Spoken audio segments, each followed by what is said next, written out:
அளவற்ற அருளாளன், நிகரற்ற அன்புடையோன் அல்லாஹ்வின் பெயரால்.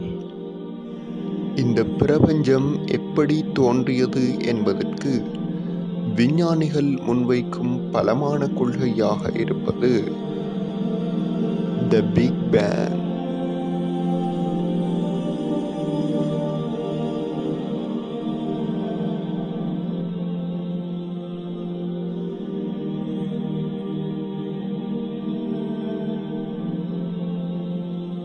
பிக் பேங் என்பது பிரபஞ்சமானது ஆரம்ப காலகட்டத்தில் ஒரு சிறிய புள்ளியாக இருந்து பின்பு தொடர்ச்சியாக விரிவடைந்து கொண்டே செல்ல ஆரம்பித்தது என்பதாகும்.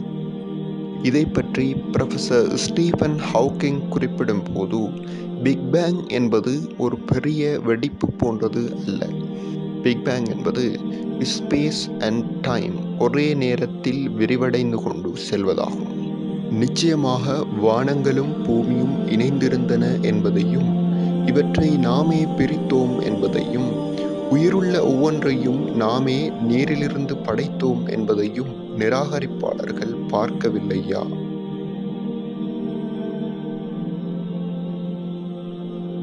இங்கு அல்லாஹ் பயன்படுத்தியிருக்கும் ஃபஃபதக்னாஹுமா எனும் வசனமானது பிரித்தல், கிழித்தல் மற்றும் செப்பரேட் செய்தல் என்று பொருள்படும்.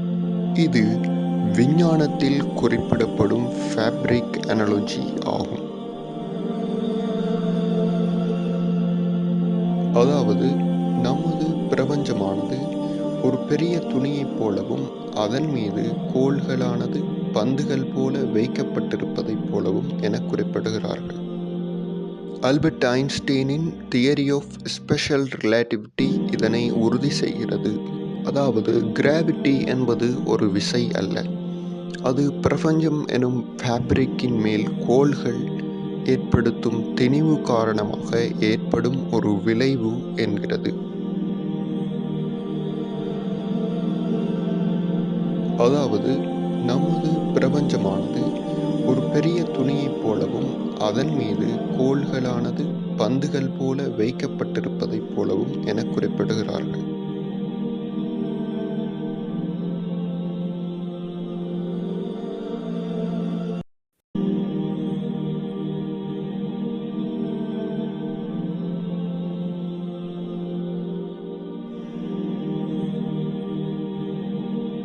உங்கள் இறைவனாகிய அவனே வானங்களையும் பூமியையும் 6 நாட்களில் படைத்தான், பின்னர் அர்ஷின் மீது அமர்ந்தான். உங்கள் இறைவனாகிய அல்லாஹுவே வானங்களையும் பூமியையும் 6 நாட்களில் படைத்தான். 6 நாட்களில் பிரபஞ்சம் படைக்கப்பட்டதை அல் குர்ஆனில் பல இடங்களில் அல்லாஹ் குறிப்பிடுகிறான்.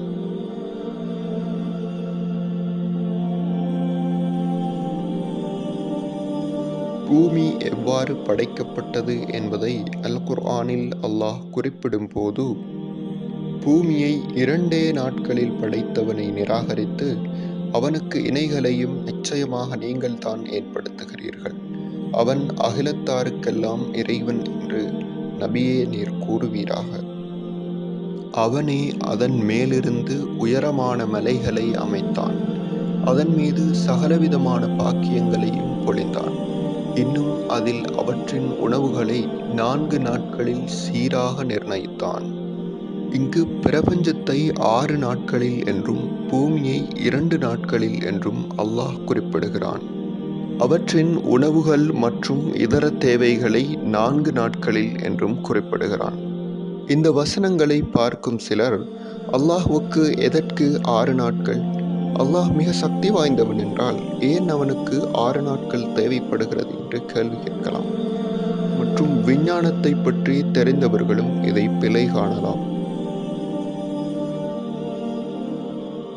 விஞ்ஞானிகளின் கருத்து மற்றும் ஆய்வுகளின்படி நமது பிரபஞ்சத்தின் வயது 13.8 பில்லியன் ஆண்டுகள்.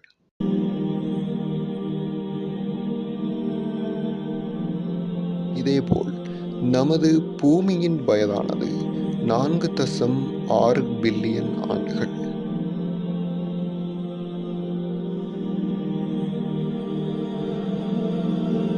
இப்பொழுது நாம் அவர்களின் கேள்விகளுக்கான பதில்களை தேடுவோம்.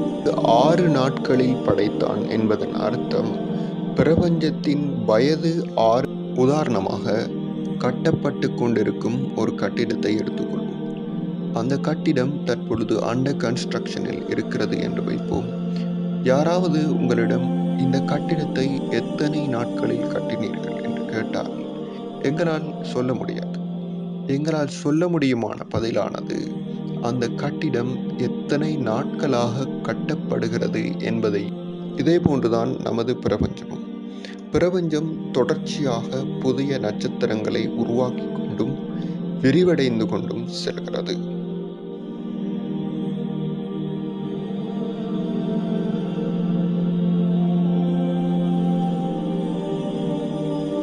இதே போன்றுதான் நமது பூமியும். பூமியிலும் தொடர்ச்சியாக பூமியினுடைய தொழிற்பாடுகள் நடைபெறுகின்றன. தாவரங்கள் முளைக்கின்றன, புதிய விலங்குகள் உருவாகின்றன. இன்னும் பூமியின் தொழிற்பாடுகள் தொடர்ச்சியாக இடம்பெற்று கொண்டே இருக்கின்றன.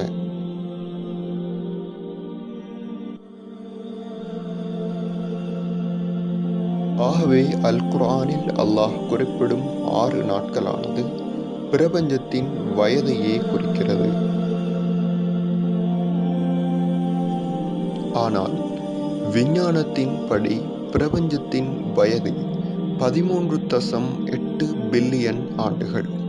ஆனால் அல் குர்ஆன் இதை 6 நாட்கள் என்கிறது. ஆனால் அல் குர்ஆன் விஞ்ஞானத்துடன் முரண்படுகிறதா? இதற்கான பதிலை நாம் தெரிந்து கொள்ள வேண்டுமானால் அல் குர்ஆன் அருளப்பட்ட மொழியான அரபு மொழியை ஆராய வேண்டும்.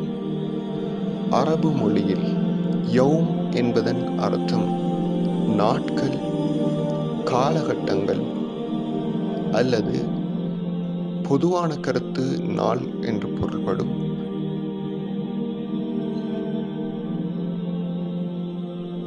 இதன் மற்றைய பொருள் காலகட்டம் என்று பொருள்படும்.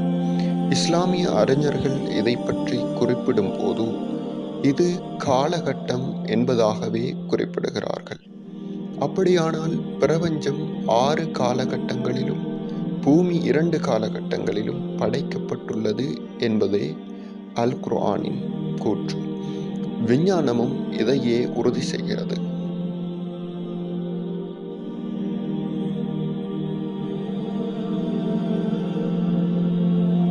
விஞ்ஞானமும் பிரபஞ்சமானது 6 காலகட்டங்களில் உருவாகியுள்ளதாக குறிப்பிடுகிறது.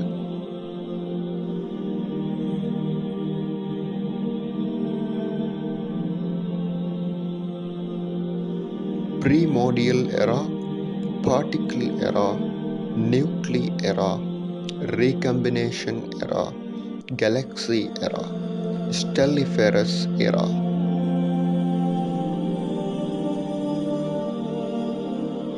நமது பூமி உருவாகியது கேலக்சிஸ் எராவில். அதாவது கடைசி 2 காலகட்டங்களே பூமியினது வயதாகும்.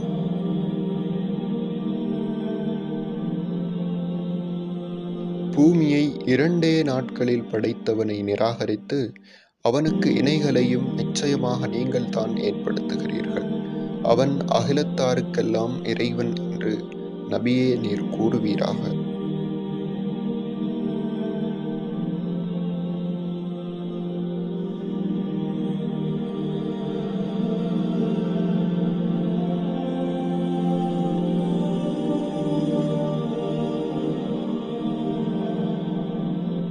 ஆகவே இதன்படி 6 காலகட்டங்கள் 13.8 பில்லியன் ஆண்டுகள் என்று எடுத்துக்கொண்டால் ஒரு காலகட்டமானது 2.3 பில்லியன் ஆண்டுகள் என்று வரும்.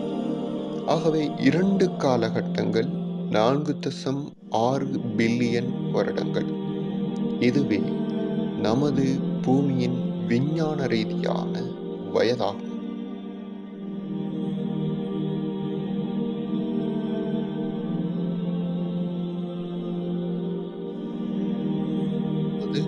நவீன விஞ்ஞானம் அல் குர்ஆனின் வசனங்களுக்கு உறுதி சேர்க்கிறது. ஆனால் அல்லாஹ் அடுத்த சில வசனங்களில் குறிப்பிடும் கணக்குகளானது நமக்கு சிறிது குழப்பத்தை ஏற்படுத்துகின்றன. அவனே அதன் மேலிருந்து உயரமான மலைகளை அமைத்தான், அதன் மீது சகலவிதமான பாக்கியங்களையும் பொழிந்தான். இன்னும் அதில் அவற்றின் உணவுகளை 4 நாட்களில் சீராக நிர்ணயித்தான். பூமியை 2 நாட்களில் உருவாக்கி மலைகளையும் உணவுகளையும் 4 நாட்களில் உருவாக்கியதாக குறிப்பிடுகிறார். அப்படியானால் பூமி முதலாவது 2 நாட்களில் படைக்கப்பட்டிருக்க வேண்டும். அடுத்த 4 நாட்களில் அதற்கான வளங்கள் படைக்கப்பட்டிருக்க வேண்டும். அப்படியானால் பூமியின் வயதும் 13.8 பில்லியன் வருடங்களாக இருக்க வேண்டும்.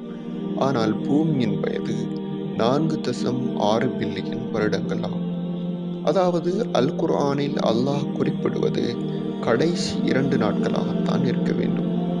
அப்படியானால் பூமியின் உருவாக்கத்தை பற்றி குறிப்பிடும் 4 நாட்கள் எதை பற்றியது?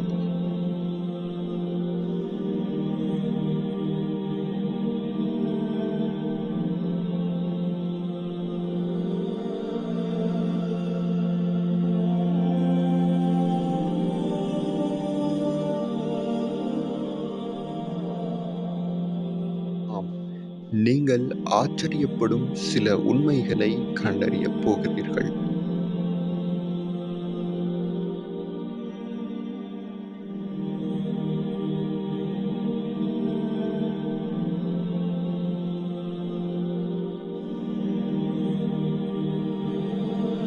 இயோன்ஸ் என்பது சிறிய காலகட்டங்கள்.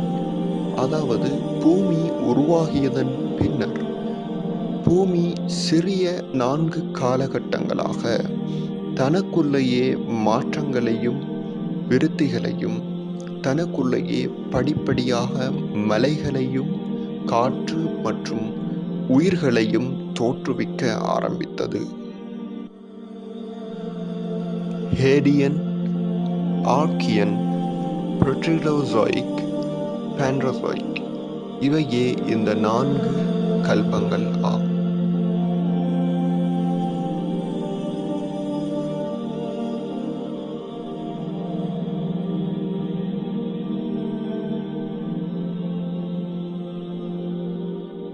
இப்பொழுது இவையெல்லாம் காலகட்டங்கள் அல்லாது உண்மையாகவே நாட்களாக இருந்தால் எப்படி இருக்கும் என்று சிந்தித்து பாருங்கள். இப்பொழுதுதான் நமக்கு ஐன்ஸ்டீனின் தியரி ஆஃப் ஜெனரல் ரிலேட்டிவிட்டி மற்றும் தியரி ஆஃப் ஸ்பெஷல் ரிலேட்டிவிட்டி தேவைப்படுகிறது. நான் எளிதாக இதை உங்களுக்கு சொல்கிறேன். நீங்கள் ஒளியின் வேகத்தில் 1 மணித்தியாலங்கள் பயணித்தால் உங்களுக்கு வெளியே இருப்பவர்களுக்கு 300 வருடங்கள் கடந்துவிடும். அதாவது வேகம் அதிகரிக்க அதிகரிக்க காலமானது சுருங்க ஆரம்பிக்கும். உங்களுடைய வேகம் அதிகமாக இருக்கும் போது காலம் சுருங்கிக் கொண்டே செல்லும். இதுவே ஜெனரல் ரிலேட்டிவிட்டி எனப்படுகிறது. இதே போன்று நீங்கள் கிராவிட்டி அதிகமாக உள்ள ஒரு இடத்திற்கு சென்றால் அந்த இடத்தில் காலம் சுருங்க ஆரம்பிக்கும். அதாவது அளவுக்கு அதிகமான கிராவிட்டி மற்றும் அதிகமான வேகம் இருக்கும் இடத்தில் காலம் மிக மெதுவாக இயங்க ஆரம்பிக்கும். இப்பொழுது நீங்கள் சிறிது புரிந்து கொண்டிருப்பீர்கள். அல்லாஹ்வுடைய அர்ஷானது 7 வானங்களுக்கும் மேலாக அதிக வேகமும் அதிக கிராவிட்டியும் கொண்ட ஒரு பிரதேசமாக இருக்கலாம். அதனாலேயே அல்லாஹ்வுடைய அரசனுடைய ஒரு நாள் 2.3 பில்லியன் பூமி வருடங்கள், 6 அரசுடைய நாட்கள் பூமியில் 13.8 பில்லியன் ஆண்டுகள். அதாவது 2 நாட்கள் என்பது 4.6 பூமி ஆண்டுகள். இதுவே விஞ்ஞானத்தின்படி பூமியினது வயது. இப்பொழுது நீங்கள் புரிந்து கொண்டிருப்பீர்கள். நீங்கள் சற்று சிந்தித்து பாருங்கள். பூமியில் கண்டெடுக்கப்பட்ட முதலாவது மனித தடயமானது 2 லட்சம் வருடங்களுக்கு முன்பு ஆகும். இது அரசுடைய நேரப்படி 0.002 மணித்தியாலங்கள். அல்லாஹுடைய தூதர் வந்து சென்று 1400 வருடங்கள்.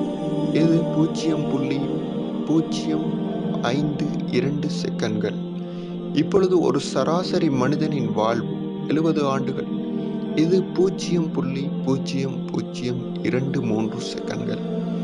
ஆகவே நமது வாழ்க்கை மிக மிக மிக சொற்ப காலம்.